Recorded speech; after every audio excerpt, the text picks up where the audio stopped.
Ladies and gentlemen, our guest at this time, he is a former NWA Georgia Heavyweight Champion, Peach State Wrestling Alliance Heritage Champion, NWA Southern Tag Team Champion, AWN Tag Team Champion, and the first POW Champion, the reflection of perfection, the Dream, Tyson Dean. Doing good, guys. Hey, how are you, Tyson? Oh, I'm doing pretty good. Heading out to get a workout in, getting ready for Tommy Too Much this weekend. Oh man, I want to ask you. I know last time you were on, we talked about WrestleMerica when you were going to be fighting with Jeff Jarrett. I think that was back in May. But I wanted to ask you, since you've been on last, you've got a little boy now, a little baby boy. Yeah, sure do. He was 3 months old last week. Oh, awesome! That's great. Jason, go ahead if you got any thing. Oh yeah, we got NWA Atlanta this weekend. Tommy Too Much, and I know you're chasing this title, Tyson. And I'm sure this is a non-title matchup, but also coming up. No. It's for the title. It's not non-title. Oh, it's for the title. Okay. Yeah, 2 out of 3 falls for the title. 2 out of 3 falls, NWA Georgia title on the line. And fans, if you do not know, Tyson is the longest-running NWA Georgia champion. He held that title for 16 months, and he's got that big match coming up this weekend. He's also got WrestleMerica coming up, where he will be in the tournament for the first ever WrestleMerica Heavyweight Championship. And Tyson, I've seen some of the names in this thing. Brad Attitude, Jackson James, Kevin Blue, amongst others. Some great matchups can come out of this on December 19th. Yeah, absolutely. I mean, I've seen Kevin Blue a lot over at Peach State, and then got to see Jackson James for the first time at WrestleMerica against Corey Hollis. They had a really good match, and then since I saw the names announced, I've been checking out Brad Attitude. And all 3 guys, it's somebody that excites me to be in the ring with. They're all really high-caliber wrestlers, and next weekend we're going to get it on. See who's going to come out the champ. Well, we wish you the best of luck in that, Tyson. This weekend, like we said, Tommy Too Much. You just got over the Al Getz contract at our last show at Thanksgiving Turmoil, and now you've got to deal with this other tyrant known as Oscar Worthy with Tommy Too Much, of course. Yeah, that's the thing. Tommy's a really good wrestler in himself, and then you always have to throw in who he's going to have with him. Now it's Oscar Worthy, or it's been America, and then he's got the little security guards with him, and so you always got to keep your head on a swivel with Tommy. But Tommy's come up 0-2 against me the past few months whenever he shot his mouth off and got non-title opportunity. So now he gets a chance to see if he can back it up whenever the title's on the line. Well, you certainly got your hands full with all that outside interference. I must say that.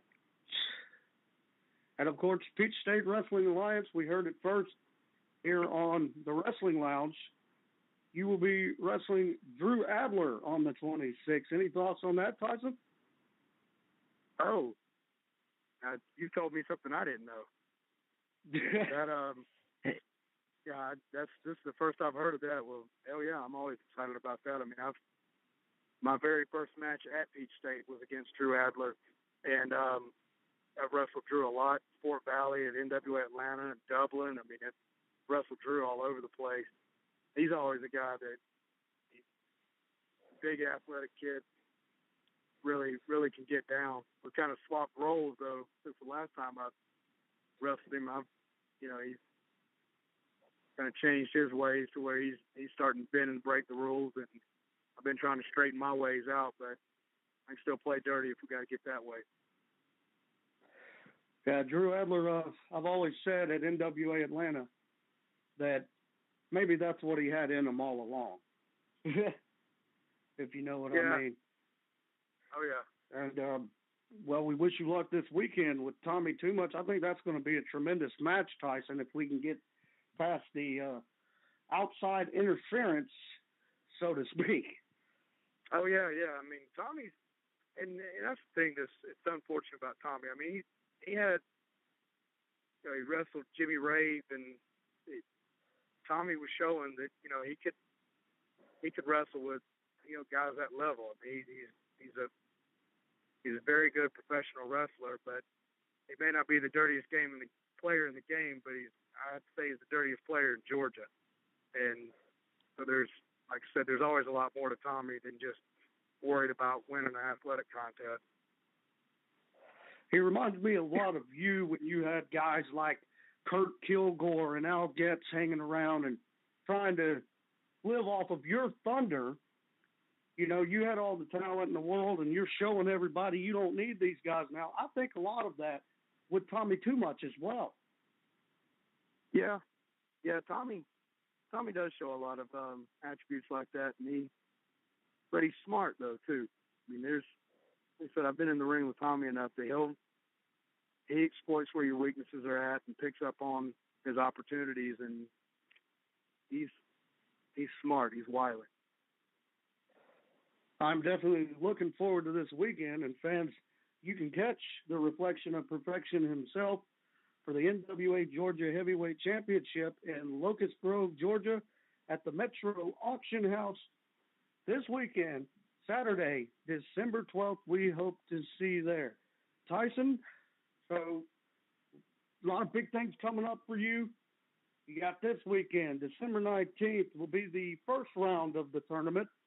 You got Peach State Wrestling Alliance. It seems the skies are the limit for one Tyson Dean. Yeah, I'm hoping so. I mean, I'm looking for 2016 to be my biggest year yet. Don't forget about on December 18th in Griffin, Georgia, WrestleMerica has a show.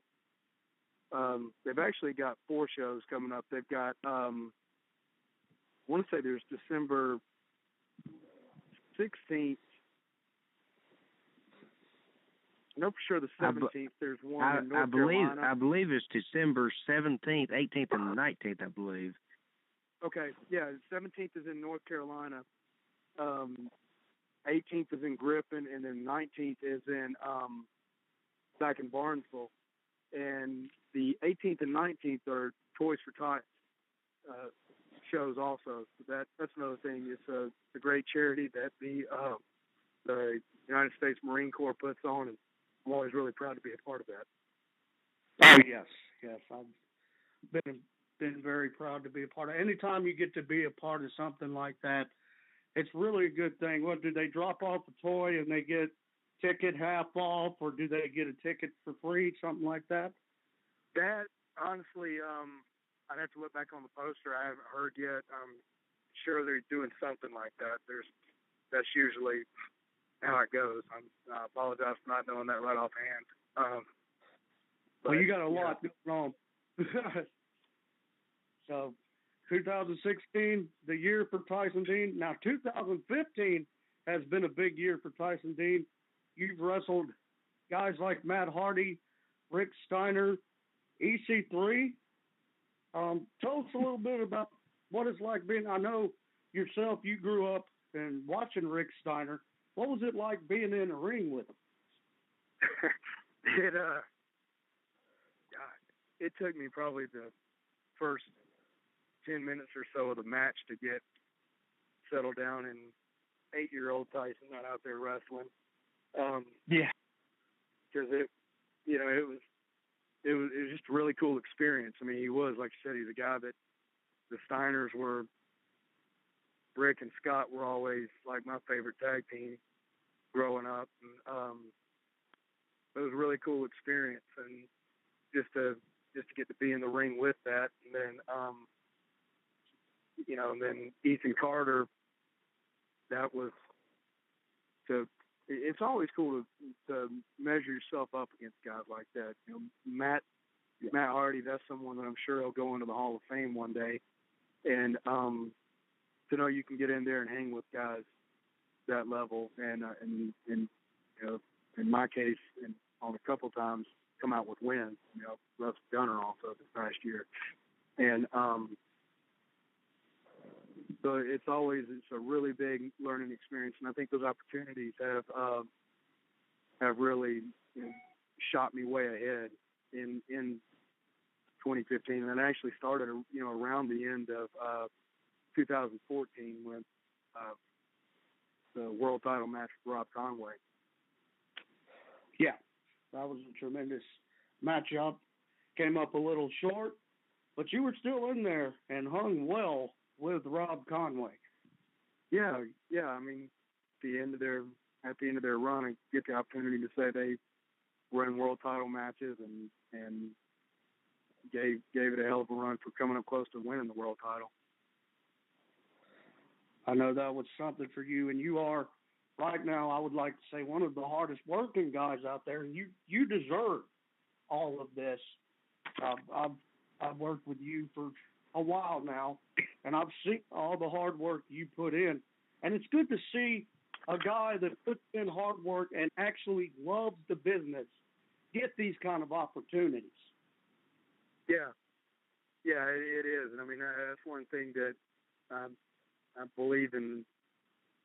Everything that you get in, you get out what you put into something, and so that's why I always try to be not miss workouts and not, you know, forget some free time to you know, study matches and watch the guys that have styles similar to myself, guys about my size and everything, so that I'm constantly improving and just not getting stale going out and doing the same old thing, going through the motions, you know. Well, let me say things are not getting stale. I think you're getting better every week, Tyson. And, you know, that ladder match, I tell you what, you and Sal Renaro put on a great show at Peach State Wrestling Alliance just a few weeks ago, and that match was very hard hitting. Yeah. Tell us a little bit about it. You know, that was one thing that with Sal, I was looking forward to that. I've only been in wrestled Sal one time before down in Fort Valley, and I believe we're in a tag match together at one time. But Sal's like Jimmy Rave, you know. I mean, he's a guy that he's been around the world, and so you gain a lot by being in matches with people like that. And it was very hard hitting. Sal worked my knee over the whole match, where it was difficult. It was difficult to stand, let alone climb a ladder at the end of the match. And you know, but I had a lot driving me. I was tired of having Al Getz thumb over the top of me and having to, you know, just really be stifled by him and Sal also. And that was a match I was really proud of, that win, and proud of the match that we were able to give people that night. I thought that it was kind of wrestling that I myself as a fan like to watch and really enjoy, to where everything meant something. It wasn't just, you know, within a arm's reach of being able to get the prize that we're going for and decide to jump off the ladder onto God only knows what. But that was that was real proud of that one. Really glad that the people enjoyed it. That was a great matchup, and I mean the ovation from the crowd. I know you felt that when they knew you were free of one Al Getz as you tore up the contract and walked backstage. Yeah, that was pretty cool. The crowd in Carrollton, and I'd say that the crowds in Carrollton and Barnesville are just the best two wrestling crowds in Georgia, because they're just hot for wrestling. You know, it's not, and excuse me, and you know, Locust Grove always has a pretty good crowd and everything also, but just something a little different about those two crowds in particular, because there's not anyone there to. They're there to come watch wrestling and be entertained and watch the show and not try to interject themselves and make themselves part of the show. And that's something that I always appreciate, that they just really enjoy good professional wrestling. The fans that are out there, you know, putting the spotlight on themselves, saying stuff about, oh, that didn't look real or whatever, and stuff like that. These are passionate crowds, like you said, that enjoy professional wrestling, and it's good to see that in this day and era, because you watch WWE crowds, everybody's sitting over there texting. I guess they're on Facebook, Tyson, while they're at a show. Yeah, I haven't. I watch NXT because I think it's pretty cool to see some of the guys like Nation getting opportunities there, and Corey Hollis, and you know, some of the guys John that you've seen Schuyler around Georgia. Right. Some of the guys that you've seen around Georgia and either wrestled against or been on shows with and everything, getting those opportunities. And I like the type of wrestling that they're doing in NXT. But I don't really watch Raw or anything that much. It's not my thing. Yeah, I'll tell you what, the only time I watch Raw is when Charlotte and Rick are on there. Yeah, I mean, they've actually had pretty good matches. And I was what was I watching this past? Some USWA stuff and on the network, and really gotten into watching that and the old NWA World Championship Wrestling that they have on there. And that's something I was wondering to myself was if they track, and I would assume they would, their viewer content, like what content that's on the network is getting the most views. I'd be willing to bet money it's the wrestling NWA. like that. Yeah, I mean, because I was watching even of all people, it was Mike Jackson and it was the wrestling. Mike Jackson and it may have been Tully Blanchard, I don't know, but anyway, I mean, it was a match that, you know, Mike was out there as an enhancement guy for Tully, but it was still a competitive match. I mean, it was something that you could, you know, you felt they were fighting for something. It was really good. And that's something that I myself appreciate, where I think they've taken too much of the sport out and put too much of the entertainment in at the WWE level. But they're not calling me to ask what I think, so whatever that's worth. I'm with you. The wrestling aspect has been taken pretty much out of the business. You get, 5-6 minute matches on Raw, when every main event, if you watch on those NWA Saturday nights, were 30 minutes long at least, sometimes even more, and that was what you came to see as a kid. I used to go to WCW Saturday night, and that's what I went to see. I didn't go to – I mean, it's cool to interview a guy and, you know, let him get the heat off his chest and tell you what he's fighting for. But after that, let's get back to business and let's go to the ring and let's wrestle. I know you agree with that. Oh, yeah. Well, I mean, you got to have the interviews, though, because, I mean, back then it wasn't trying to get you to watch every 3 weeks or whatever. You know, you had your TV main event, and those interviews where the money was in them getting you to get off the couch and come out to whatever arena and pay to buy a ticket. You know? Right. More about what advertisers and everything are looking for. But, I mean, I think that's why you see a lot of the kind of independent shows and everything are getting more attention, because people are wanting to see that. They're wanting to see more in-ring thing. I think that shows like WrestleMerica and Beach State, NWA Atlanta, for the most part, any wrestling show around, that's something you don't get you're not going to go to WWE and get an opportunity to be that close, or where the wrestlers will interact with the crowd for the most part. I mean, that's what I think kind of set Kevin Owens apart from some of those guys, is that he does acknowledge the crowd. He's not just all about the camera and everything. And I myself, I think that helps him out. I do too. It's like indie shows, to me, I get a lot more out of them because you've got guys out there breaking their back. They're interacting with the fans. They're trying to put on a great show week in and week out. Sometimes you think you don't get that from some of the WWE guys, that they might just, go out there, do their job, collect a paycheck. You know what I mean?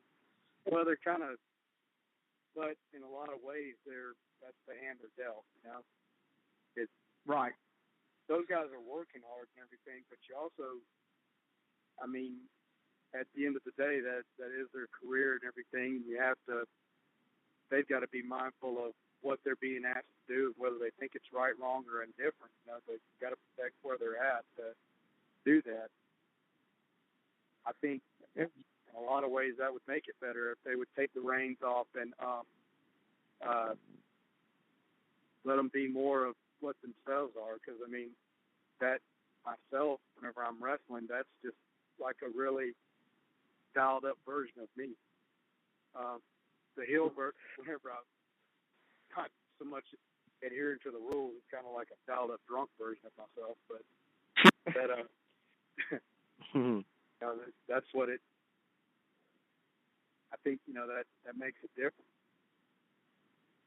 And there's a lot of wrestling shows like WrestleMerica and Peach State, NWA Atlanta. I mean, those shows I used to.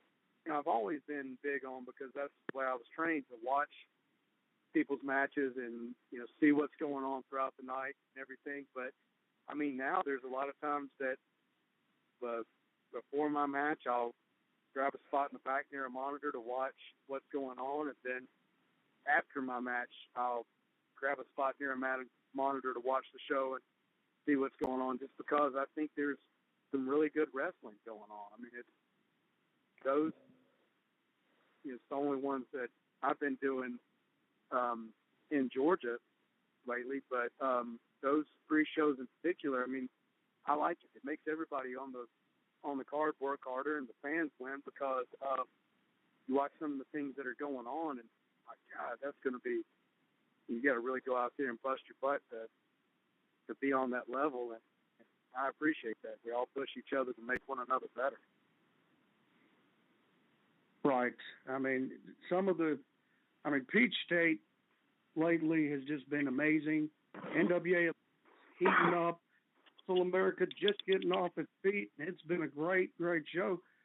These independent shows are very, very good, and it's more of the type style wrestling I like to watch. And I know as an old school fan, a lot of old school fans, you see a lot of them there.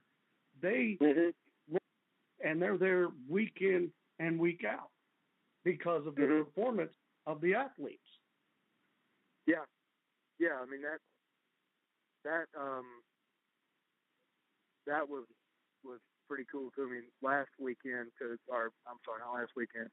So I guess the weekend before, with the match with Sal, the house there was just as high as it was whenever Jim Cornette was there, and saying that, that's not in any way at all, shape, or form a shot at Jim Cornette. That's because, I mean, God, I learned a lot that night. Yeah. But it speaks to that even if the people showed up for Jim Cornette, they came back for Jimmy Rave or Sal Rinauro or Tyson Dean or Fry Daddy or whoever it was that caught their eye that night. We did something that was entertaining enough for them that they wanted to pay their money to come back. Right. I mean, there was guys there, I know, asking, I'd never seen them there before, was asking when I could get my next ticket for the next show right then that night. I can recall that very well, and I've seen them the next week. Yeah. So I want to bring something up real quick, Tyson. I know you've had a successful year this year. You've fought several major names. Any chance of you going to the Global Force Wrestling, Jeff Jarrett's company? At one time I heard a little. I know my name was pitched, but as far as getting an official contact from them, I haven't been yet.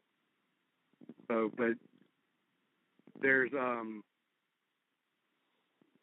don't know, the door's closed, but no, I haven't been told anything officially. No. But well, yeah, maybe sometime down the road, you'll hear back from them. I was listening to you talk, and you was talking about you put into it what you get out of it, and when it comes to wrestling and all that, and I got kind of tickled because WWE, they put in crap this past Monday, and of course they got crap out of it because during the middle of the show, half of their audience got up, left the building, and didn't even stay for the main event. So yeah, whatever you put into it, that's what you get out. So I mean, yeah, the independents. I read something online. Yeah. Huh. Yeah, that's true. They actually, that, but I didn't know. I didn't watch it. Yeah, there's a picture out there I saw, and it's got some empty seats that somebody made, and it's a crying shame at the kind of horrible crap that the WWE puts on. I don't know why they don't get some real writers in there to do something and have some kind of direction. But wanted to ask you. That's a lot of the problem.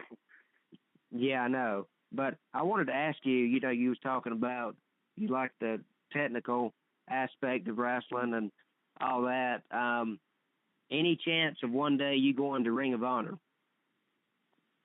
That's another one that the opportunity hasn't. I've never been approached by it, but I mean, started watching their stuff more, and they're starting to change. I used to watch it a lot whenever Jimmy was up there, and it was my favorite kind of wrestling to watch back then as a fan, for the time. And then somewhere along the way, it turned into kind of being more of the, I always call it the car crash matches, where I was watching one, I don't know, it was several months, it's probably been close to a year ago, and I don't remember who was in the match. This one kid, he had bumped probably more times in the first 3 minutes than I had in the last 3 months. And I was watching that, and I was thinking, wow, man, this guy's body is just going to be abused.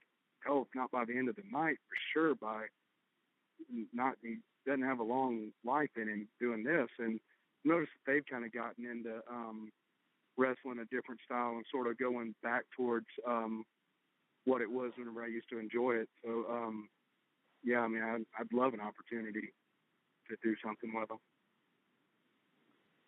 Well, you never know. I mean, never say never. I mean, sometime down the road, they could approach you. I mean, you're a great talent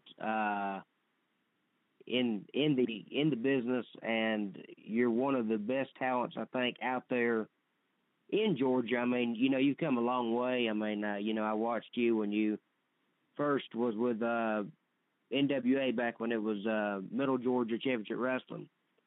Yeah. And you've come a long way. I mean, back then there was the Shannon Dumases and the Curry Kids and the Mark Dangers and all those guys. And I mean, you've come a long way from that, and you've turned into a very successful star. I mean, and I'm actually surprised that somebody like NXT or WWE or TNA. I don't know what I don't really know what I can say about TNA because TNA at this point, I don't know. I mean, I know they've got a new deal next year on Pop, but I mean, they've lost so many main talents. I mean, I don't really know what I can say about them to even anybody consider, joining TNA. I mean, because, I don't know. I mean, because if you think about it, they've lost.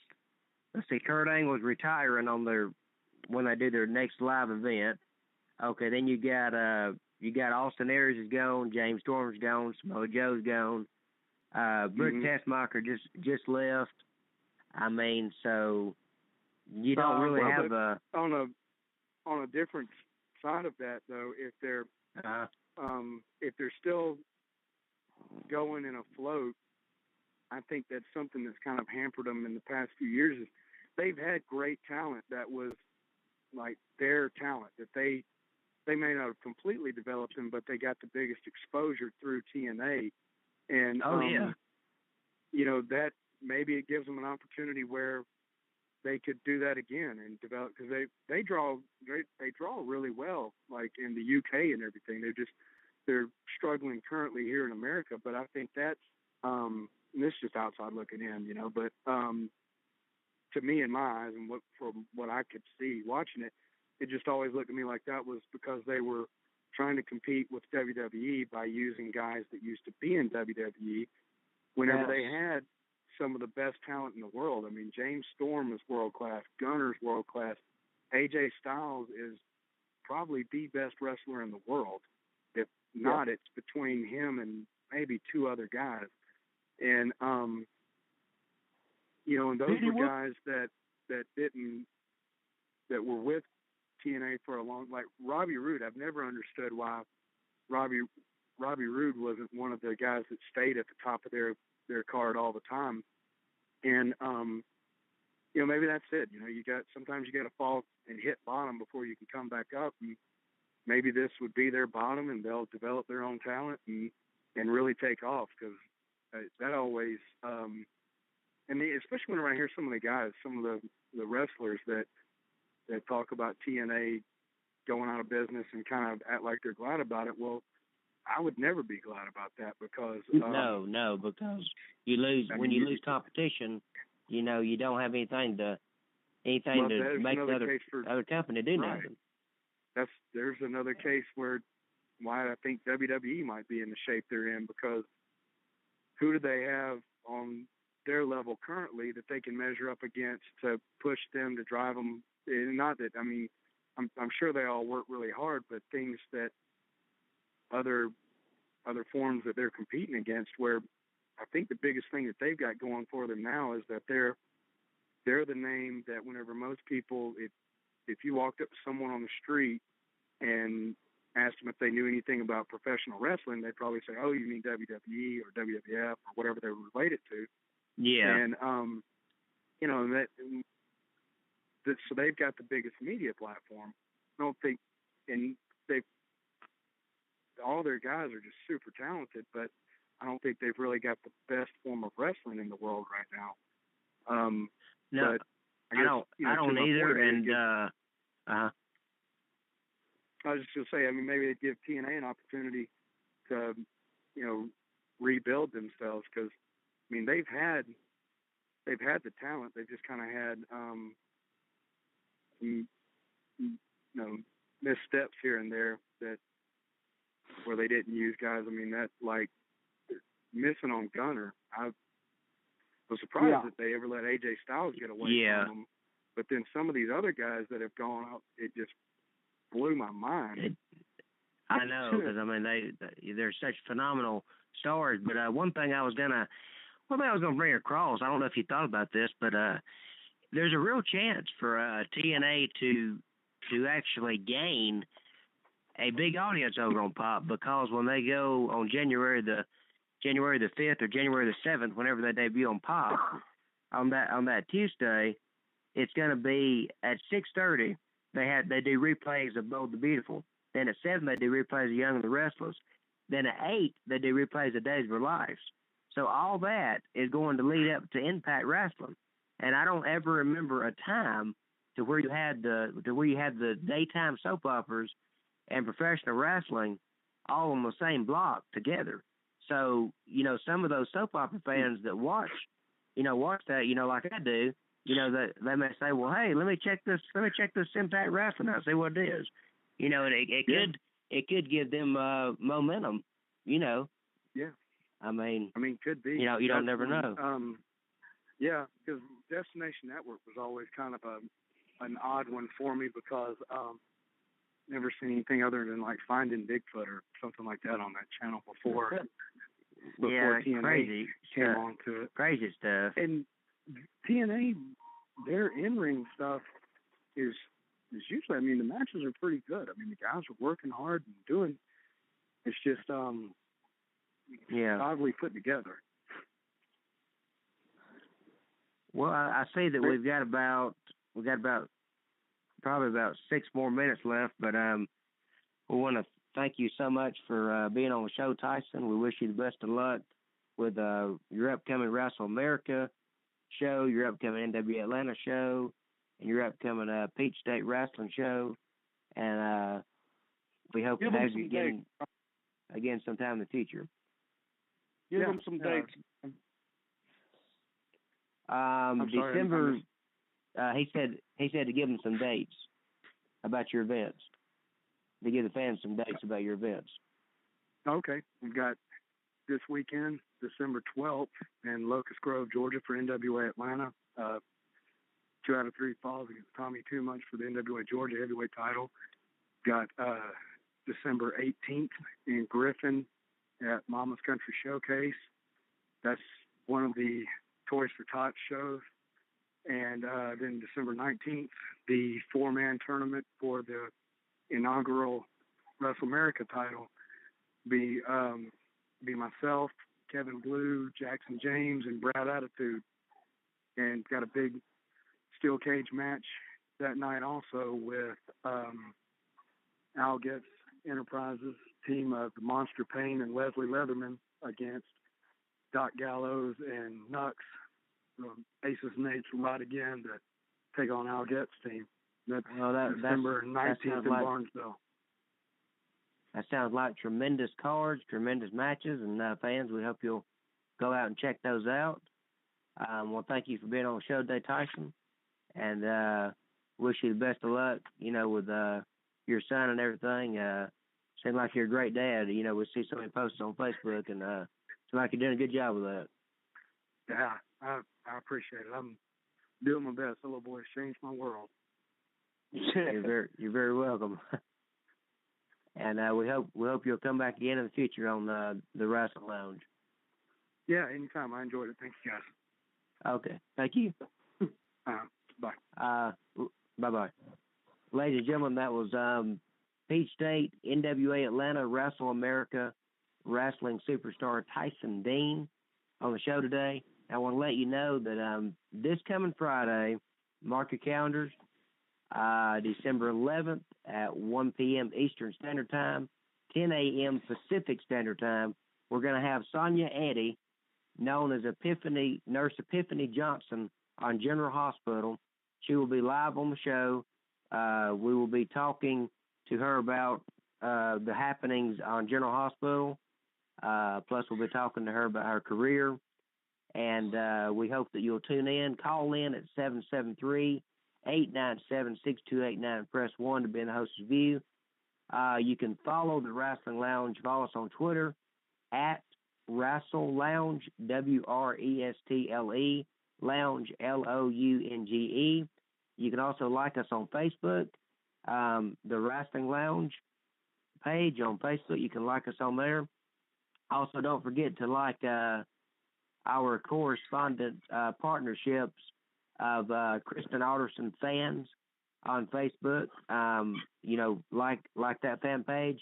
Also, if you're a fan of the old footage, excluding WWE Network, you want to see some rare classic NWA matches that have never been released, go to www.nwaclassics.com.